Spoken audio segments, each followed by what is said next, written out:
Hi, everybody. It's Bob Meyers. I am delighted to be with the new editor of the Shakespeare Oxford Newsletter, Heidi Jannsch. And I have invited her here to our electronic room to talk about what her ideas are, what her background is, and to help you get a sense of what you'll be getting from the newsletter in the coming issues.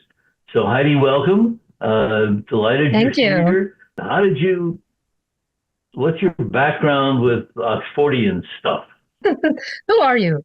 Um, I think I've told this story before that I had been a Shakespeare aficionado since high school and in Hmm. college.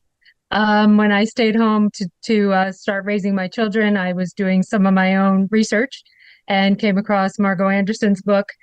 And like many people who read a lot, I had a pile of books that it just sat on for quite a while. But then I had seen an early preview for Anonymous, and I thought, oh, I think that's what that book is that I had picked up a few years ago. So at that point, I did pick it up, and then picked it up many times since then. I think it's the only book that I had in every form that you could possibly buy it Right. on the Kindle and all the other electronic versions. I read that book whenever I am waiting for a bus or having lunch myself. I just go back to it. I just love that book so much.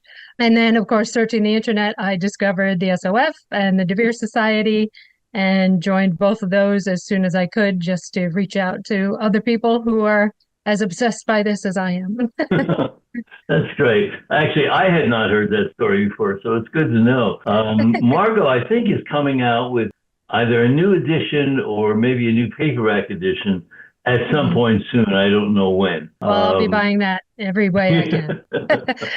All right. So you started working on the newsletter when Alex McNeil was Yes. the editor. Was that long ago or just recently? I think it was about 3 or 4 years ago, and I Okay. started helping with proofreading for the newsletter.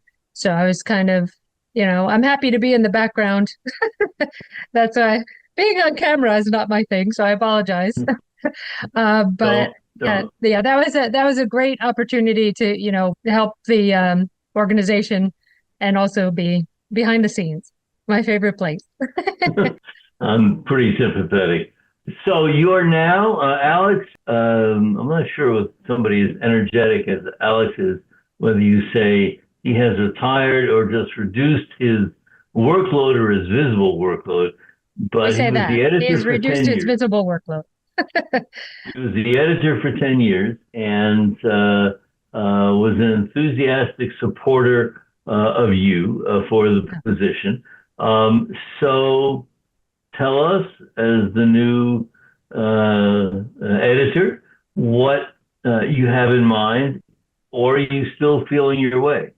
Well, definitely still feeling my way. I am working with Lucinda Folke, and who is just wonderful doing the formatting, the setup of the newsletter.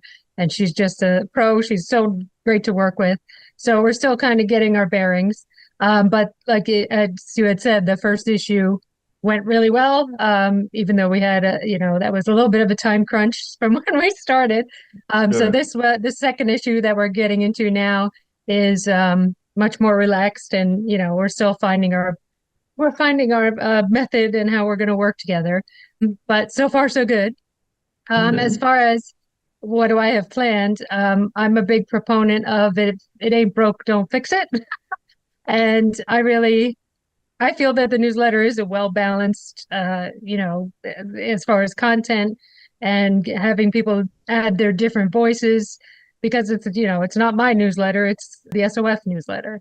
So I really enjoy the idea of, having more voices, having other people have their input, have their say, make it more like a conversation than a lecture. Hmm. So that's what I'll be, trying to focus on and working toward. Alex once told me he does not solicit articles. Do you see yourself soliciting articles on a certain topic or in commemoration or recognition of a play or something like that? Not as of yet. We do have, the research articles, we do kind of have a little bit of a stockpile. People are eager to share those, to share their ideas with everyone. The one thing I think I'll be reaching out to people for is coordinating, the reporting, boots on the ground stuff at the conferences and, different events like that. And the kind of what's the news, those articles, there's just the little brief updates of what's going on here and there because, we are everywhere. So which is a great thing. So that's the main thing I think I'll be reaching out to people for, the reporting kind of stuff. Let me turn that question around. Are there topics that you're not interested in covering or having people submit on? Not that I could think of. You're welcome to submit. And then if it's if it becomes if it's let's say a hot topic that might be, I would consult the board if something was really problematic, but I think at this point we all know what we can collegially discuss, how to politely interact with each other, we hope, right? Sometimes those parameters change too. Right. Okay. So if I wanted to submit an article to you, should I send you an idea? Should I send you a finished article? What's your preferred way of working? The finished article would be the place to start. Yeah, just okay.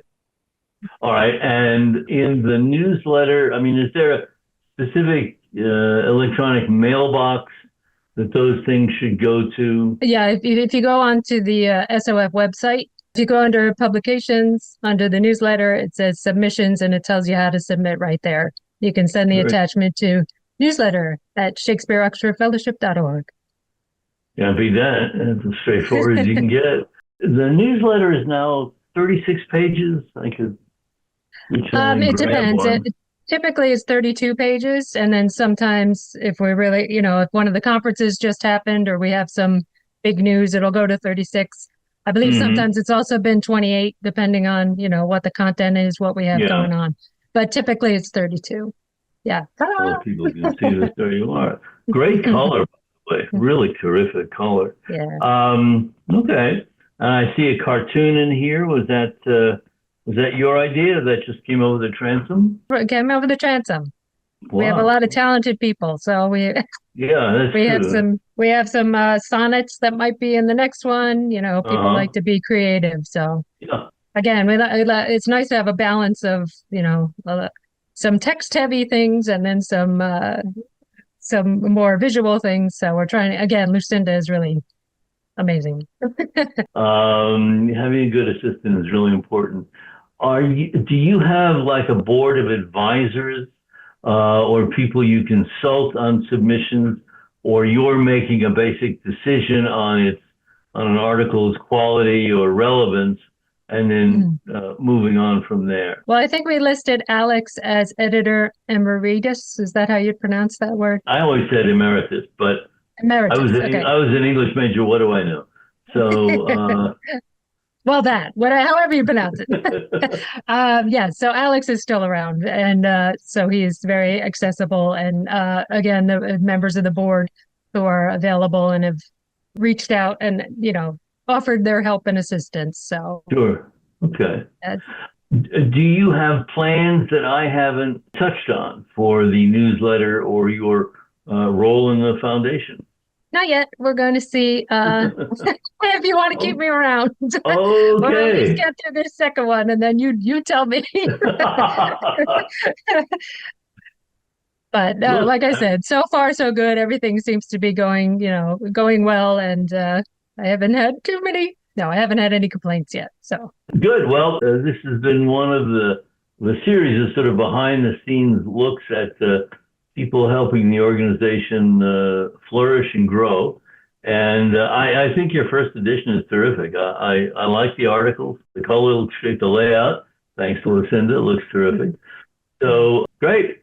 Well, I will encourage people to send you stuff to give you a chance to work your magic. And thanks a lot for joining us. Thank you, Bob. Take care. Talk to you later. Take care. Bye-bye.